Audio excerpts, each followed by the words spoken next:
ఇప్పుడు మీరు అభివృద్ధి ఈ స్లోగన్స్ తీసుకొచ్చి చెప్తున్నారు, ఉనికి అనే ఇది మాట్లాడుతున్నారు కదా. విజయసాయిరెడ్డి ఇవాళ పెట్టిన ట్వీట్ ఏంటంటే, ఇదే ప్రోడక్ట్ కదా 2014లో ఉన్నది బీజేపీ, టీడీపీ, జనసేన. 2014 నుంచి 19 వరకు ఏం అభివృద్ధి చేశారు, లేకపోతే ఇచ్చిన హామీలు నిలబెట్టుకోకుండా గాలి కొదిలేసిన పార్టీలు కదా ఇవి. ఇప్పుడు ఈ ముగ్గురు కలిసి ఏదో 3 కాళ్ళ కుర్చీ అంటే, ఇది 3 కాళ్ళ కుర్చీ కూలిపోద్దంట. వాళ్ళది మాత్రం స్టేబుల్ గవర్నమెంట్ అంట. అది ఒంటి కొమ్ము సొంటిలింగం ఏదో అంటారులే, అది అట్లా అనమాట. అయితే ఈ 2014 నుంచి 19 వరకు మీరు ఏం చేశారు అనేది ఆయన ప్రశ్న. బ్రీఫ్గా స్ట్రైట్గా ప్లీజ్. ఎందుకు లిక్కుపడుతుంది వైసీపీ? ఒకే మాట చెప్తానండి. విజయసాయిరెడ్డి గారికి దమ్ముంటే మరి చెప్పాడు కదా 2014లో బీజేపీ, తెలుగుదేశం, జనసేన పొత్తుతో ఈ రాష్ట్రానికి ఏం చేయలేదని. మరి బీజేపీ ఆంధ్రప్రదేశ్కి ఏం చేయలేదు అని దమ్ముంటే విజయసాయిరెడ్డిని కానీ జగన్మోహన్ రెడ్డిని కానీ బీజేపీని విమర్శిస్తూ బయటకు వచ్చి మాట్లాడమనండి. ఓకే, బీజేపీని విమర్శిస్తూ బయటకు వచ్చి మాట్లాడమనండి.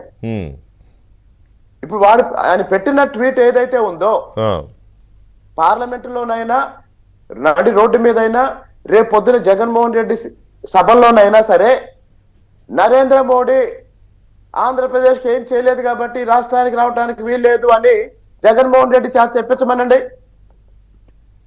లేదా విజయసాయిరెడ్డి చేత విజయసాయిరెడ్డిని చెప్పమనండి. అంటే కేవలం ఓటమి భయంతో, ఓటమి కాదండి, అసలు జగన్మోహన్ రెడ్డి సంవత్సరం నుంచి ఒక మాట చెప్తున్నాడు. మనం జగన్మోహన్ రెడ్డిని అపార్థం చేసుకున్నాం. సంవత్సరం నుంచి జగన్మోహన్ రెడ్డి ఏం చెప్తున్నాడంటే, వై నాట్ 175, మనం ఎందుకు పోటీ చేయలేం అని వాళ్ళ కార్యకర్తల్ని, నాయకుడిని అడుగుతున్నాడు.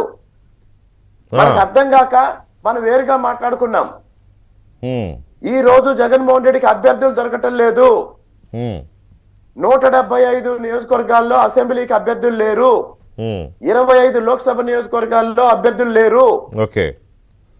కాబట్టి ఈ రోజు విజయసాయిరెడ్డి ఏం మాట్లాడినా, మళ్ళీ చెప్తున్నా, ట్వీట్ లో ఏదైతే పెట్టావో, మరి ఈ కూటమిలో కేంద్రంలో అధికారంలో ఉన్నది బీజేపీ, అప్పుడు ఉన్నది బీజేపీ, ఇప్పుడు ఉన్నది బీజేపీ. ఆనాడు తెలుగుదేశం పార్టీ రాష్ట్రంలో అధికారంలో ఉండి రాష్ట్ర ప్రయోజనాలే లక్ష్యంగా కూటమిలో ఉన్న బీజేపీ నాయకత్వాన్ని పదే ప్రత్యేక హోదా గురించి ఢిల్లీ వెళ్లి చంద్రబాబు నాయుడు గారు 29 సార్లు రాష్ట్రం కోసం, ప్రత్యేక హోదా కోసం అడిగి, ఆఖరికి ప్రత్యేక హోదా పేరు లేకపోయినా అవే ప్రయోజనాలు వచ్చే విధంగా ప్యాకేజీ గురించి మాట్లాడితే, ఆ తర్వాత జరిగిన పరిణామాల్లో భాగంగా రాష్ట్రానికి ఆర్థికంగా నష్టం జరగకూడదు, అభివృద్ధి దెబ్బతినకూడదు అన్న ఉద్దేశంతో రాజకీయ నిర్ణయం తీసుకుని